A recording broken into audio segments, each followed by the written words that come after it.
Welcome once again to the Sage. And as usual, it's pure pleasure having you with us.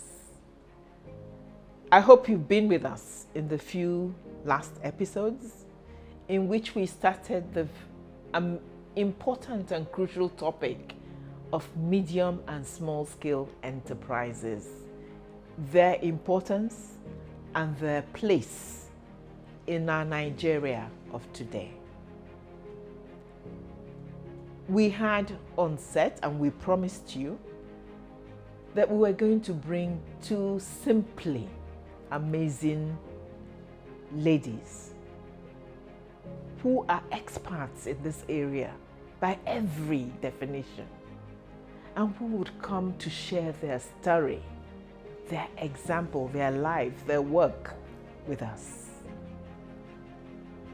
Last episode, if you were with us, we had Mrs. Ngozi Rowland Onuegwunwoke with us. She was amazing. I'm sure you agree with me. She talked about her journey. She talked about how she grew into what I call a formidable entrepreneur today. She shared the details. She shared C4C's role in it, of which we're very proud. But today, we move on. We kept another treasure away from you. Now is our opportunity to share with you our guests, the second guest on this very crucial topic: small and medium scale enterprises. And the guest we bring on set today has her own particular joy, niche, where the entrepreneurs she supports and continues to support are female entrepreneurs. So it's pure pleasure to bring to you, to introduce Weyinmi Eribo to the set. Thank you so much for having me. It's really a pleasure and an honor to be here. Privilege of old age is that I now begin to call you Weyinmi. I don't bother with the Erimo after that. So that informality is there. It already makes us a family. But let me do you justice and tell our viewers why we're so excited that you're here with us and why we're indeed discussing. Weyinmi Eribo is a highly experienced business leader with almost 15 years, she doesn't look it, but almost 15 years of progressive multi-sectoral expertise, spanning oil and gas, extractives. I don't know what that means. You will tell me later. Impact, investing with a focus on gender. She's an expert in international development, in non-profit management, in financial inclusion, agri-business, and entrepreneurship. Music to my heart. Her career is marked by a strong commitment to economic development, gender, inclusion, and the empowerment of women and communities. Again, all of them music to my heart. Weyinmi currently serves as the Pioneer Director General of the Women Chamber of Commerce, Industry, Mines and Agriculture, WASIMA, correct? The only women-focused Chamber of Commerce, but takes on its roots from the Nigerian Association of Chamber of Commerce, Industry, Mines and Power, NASIMA. In this role, she has been driving economic empowerment and growth for women in particular, across diverse industries to increase women's participation in trade and commerce. Her leadership at WASIMA has been pivotal in cultivating a robust relationships with government entities, international development agencies, with industry leaders, with financial institutions, as well as many others. Through her advocacy for supportive policies and resources, she has significantly enhanced opportunities for increased engagement and economic contributions from women-led businesses. She has significantly enhanced opportunities for women entrepreneurs, leading to increased engagement and economic contributions from women-led businesses. Wow, what else can I say to an amazing bio like the one I just went through? I thought I had packed a lot in my 50 odd years of work. But I think I might have found a rival in one so young. It's pure pleasure. And as soon as she came on set and I read her bio and I looked at her, I adopted another daughter. Welcome to the set. Thank you so much. Welcome to the show. Thank you for doing the things that are so dear to C4C. Thank you. Never tire in your support of entrepreneurs, women entrepreneurs, and someday I may convince you to expand to our poor beleaguered male entrepreneurs. The he's what she's. we may get there. Weyinmi, tell us about yourself. I mean, sometimes we bring amazing people like you on set, and our viewers are there, particularly the young ones, saying, I have no hope of ever getting there. Tell us about yourself. What drove you? Where did your passion come from? How did you get to what you are? Director General of Foundation 1 of the first WASIMA. How did it happen? It's been a journey, I would say. I'm the last of 6 children, and the last girl. So I have a sister, 4 brothers, and then myself. So I grew up in a home where gender was not a thing. I didn't experience, there was no difference between boy and girl. You know, my parents gave all of us equal opportunities, went to the same schools, till I got into the university. Well, I say fortunately or unfortunately, I got into Delta State University, into the Department of Geology. And a that male-dominated So that was the profession. first time in my life I actually came across patriarchy in a sense of it. And it was, I didn't even know at the time that it was beginning to open up something in me. But then as life went on, I had my own, life experience, and got to the point where, unfortunately, I had to leave a marriage. And one of the things that I know that gave me the strength to leave at the time, I didn't even know it was strength, but I was able to leave at the time because I was economically empowered. I was working, I had money for myself, right? So I didn't even think of it as anything. In fact, I like to say that when all of that was happening, growing up, I had never been around, divorcees, or anything like that. So I didn't even know what I was walking into. I didn't know that there was a stigma. I didn't know that, there was anything like that. Then I, came out of that, had a child that I was raising, or I'm still raising by myself. And then I started interacting with society. And then you then find like, oh my God, this is a thing. And unfortunately, I learned that it was a thing on my journey. So it wasn't something you were prepared for? I was not prepared for it. I was young, I was 25, 26. I had no idea what I was walking into. At that time, like I said, I went into the Department of Geology. So my first job, at the time was in Sao Tome and Principe. So I was in oil and gas. But unfortunately, I started getting bored, of my job at the time. And then I started looking for other opportunities. And I had the opportunity to intern with a development organization that works in the mining space. So that's the extractives. Extractives is mining, yes. And I think that's the beginning of the rest of my life, like I said, because I went into the field to a host mining community, and I saw firsthand, I met people who were statistics. So a lot of times you read reports and they tell you 100 people were displaced, or 50 people experienced flooding, blah, blah, blah. For the first time, I saw these people. I experienced these people. And I think for me, that's really it. That was where something just clicked. And I said, you know what? I mean, I love working in oil and gas. I love that I'm a geologist, but there has to be more to my degree. It's not just sitting and making oil money, in a sense. Because I'm not gonna lie, I was earning well.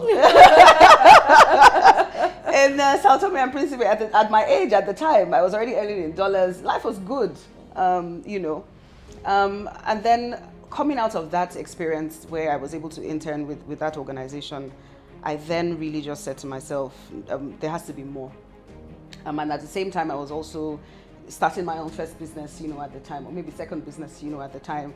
So there was a bit of interaction between, experiencing this on the field and being an entrepreneur myself, and then internally realizing that the decisions that I made because I was economically empowered. And so I sat and I said to myself, how do I ensure that women, because I recognized that the support that I got from my family at the time was a lot of privilege. I like to say even at some point, my mother was a better mother to my daughter than I was. But I was able to do that because I had an extremely, extremely supportive family. My late dad was, I don't even know how to describe the kind of support that he and my mom gave, and my mom is still with me till today.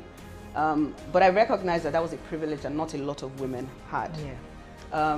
And so along the way, I also started a foundation for single mothers, which literally turned 5 last year. Really just bringing support, because I put it that I'm in these shoes, and even with the privilege that I have, I still go through this. So somebody who doesn't have that privilege, what do? I had the privilege of funding, personal finance for myself. I had the privilege of an extremely supportive family. I recognize that not a lot of women had it. So for me, it's how do we ensure, but I also recognize, because of the community that I had built of single moms, you have one woman who's raising 5 children, one woman who is raising 4 children by herself. Sometimes you don't even have to be a single mother to be raising the family by yourself.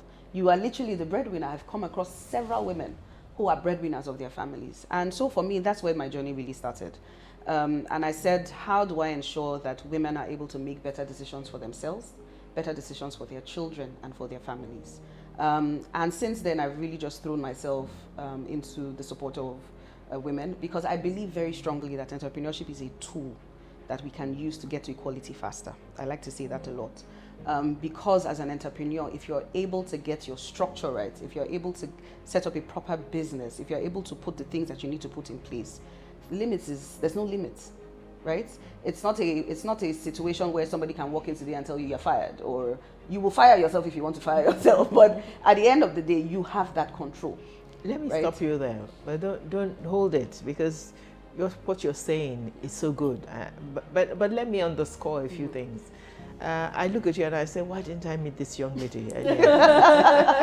And I'm sure my audience is confused. They're saying, the sage has suddenly found somebody who is saying the things she's been saying all this time. Because you have summarized what drives us. And even as you tell your life story, I see some similarity to what I went through. I'm a physician, but in the same way, perhaps to the same extent, being a doctor, particularly when I graduated almost 50 years ago, it was a male-dominated profession. In fact, we were 100 in the class and only 12 of us were women. And the men in my class used to say, these ones are men, they're not women. They won't have children, they're men. As you see them like this, they're men. So it was a time when we did what was meant to be done by men. And there's something you left out when you talked about the things that allowed you to take your bold step forward. You talked about having the economic empowerment, absolutely, a supportive family, absolutely, but you left out courage. You were an amazingly courageous young woman, because it takes that for every time, for every woman, it takes courage to take that step out. I think the not knowing what I was getting into helped. Because if I understood the struggles of, single motherhood, I probably may have waited a bit. But I mean, I think also because, like I said, I grew up in a house with boys. Everything they did, I did. I climbed trees. You didn't see why not? I didn't see myself as doing something fearful. I just said to myself, look, I didn't see this growing up. I've never seen anything like this in my life, and I know that this is not a place for me to raise a child. And I just took the decision, And I think for me, it's been like that. And maybe I'm just one weird risk-averse woman, because even for some of the roles that I've left, in fact, I had one role that I was leaving where I was also earning in dollars, and my brother said to me, "Are you mad? How can you leave a dollar-paying job?" He responded by himself. I said, "Well, you've done it before, so you'll be fine." So I'm just that person. I think that, but I won't deny that it's also because of the grounding of my faith in God. I can't take that away, right? At the end of the day, I always go back there. And I say this, if something I say to God, I say, look, if I'm disgraced, you are disgraced. Because I'm your child. You are the one that brought me here. So everything that is me is you. So if they bring shame to my door, they brought shame to your door. And I think for me, that's just what it moves me. A lot of times I don't overly think about things before I do it. I just move. Because you have learned, and that's a beautiful, I'm again interrupting to underscore, because to many young people, to our viewers, you need to have faith. You need to have a belief in a being definitely greater than you, who loves you, who is always there for you. And it is when you have that faith, and when you form the beautiful, wonderful habit of committing everything to that being, that's where courage comes from. Indeed. And in my own words, is what you're describing. Yes. It's so important. When you don't have it, then you are shaking. You shake. Even with it, you still shake. Yeah. Oh yes. But you find a way to go back to source. To go back to source. Yeah. So back to the whole story. I think that's where it really started. Okay. And then I started doing a lot of courses. I love to read. I'm one person who believes very strongly in personal development. So I don't necessarily wait for anyone to say, go and do this course. I'm constantly learning, constantly trying to improve myself. So I took quite a number of courses, a number of certifications, and even at the time, I didn't know why I was doing them, but I was just doing them because I love to read. But now, here as I am as Director General of WASIMA, I'm seeing how all of the things that I've done has literally come under one roof. And I think that's why I enjoy what I do. It's right now. It's a really, really beautiful place to be, because sometimes, and especially and because I know that you have a lot of young people who view this show, there are a lot of times that as you move along your journey, you keep asking yourself, why am I doing this? Oh, I don't feel like I have a bearing in my life. Or, what's my purpose? And it feels like you're doing so many things. At the end of the day, it always makes sense. If nothing else tells you that, my life tells you that at the end of the day, it always makes sense. Because I've literally seen all of the things that I've done come under one umbrella. So when I'm in conversations around agriculture, I know what to say. When I'm in conversations around oil and gas, the mining space, the extractives, I know what to say. Conversations around trade and commerce, I know what to say, right? So it's really just brought all of that under one umbrella. And because I come with the gender angle, which is the women's angle, it's really, it makes it, I wouldn't say easy, but it makes it easy for me to be in those conversations and point out things that people cannot see when it concerns women. Do you know that as you were talking, I said to myself, I should have brought this beautiful young lady to this set under another platform. a platform that is perhaps the sage at a much younger age. Let us share lives, philosophies, and experiences. Yeah. You know, when I retired from the United Nations 10 years ago and set up the sage. But when I did, what was clear to me and why I never doubted the direction I have taken was because my spirit told me every other thing you have done prior to this, and I have done a great deal. I've been across the world. I've been to so many countries and so on. It's been a rich life. But everything before this was a training ground. Indeed, indeed. When you say it made sense, that's what I mean. It made sense. Every experience, everything was a training ground for today. Yeah, indeed, indeed. I totally agree with you.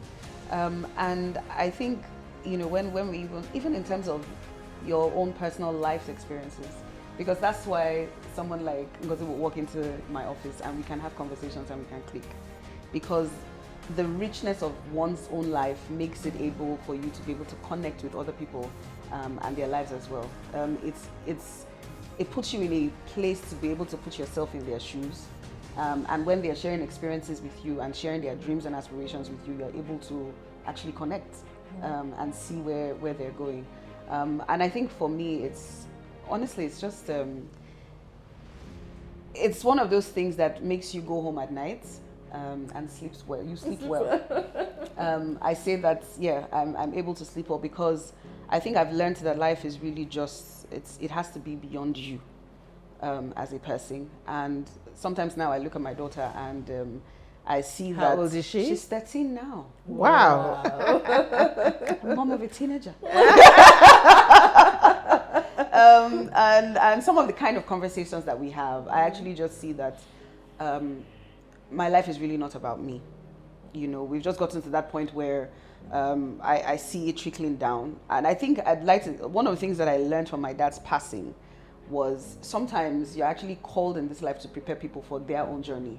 And that's exactly what my father did for all the the rest of time. us. We are called in this life. Indeed, indeed, indeed. For other people's journey. That is why the Yeah. divine creator put us here. Yeah, and people like Ngozi that send you messages and put pressure on you. I tell you, you cannot quit.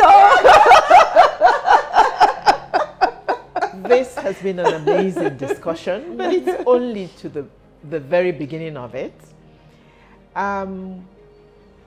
Weyinmi has told us about her growth into what she is today, Director General of Wasima. She is going to tell us more. She has agreed to share with us what are her activities in this capacity. There's a great deal to learn and to listen to. But because of the time we have for this particular episode, we will call it a day. To my viewers, to our viewers, we say, don't miss it. Join us next week as we continue this simply amazing discussion. See you next week. We thank you.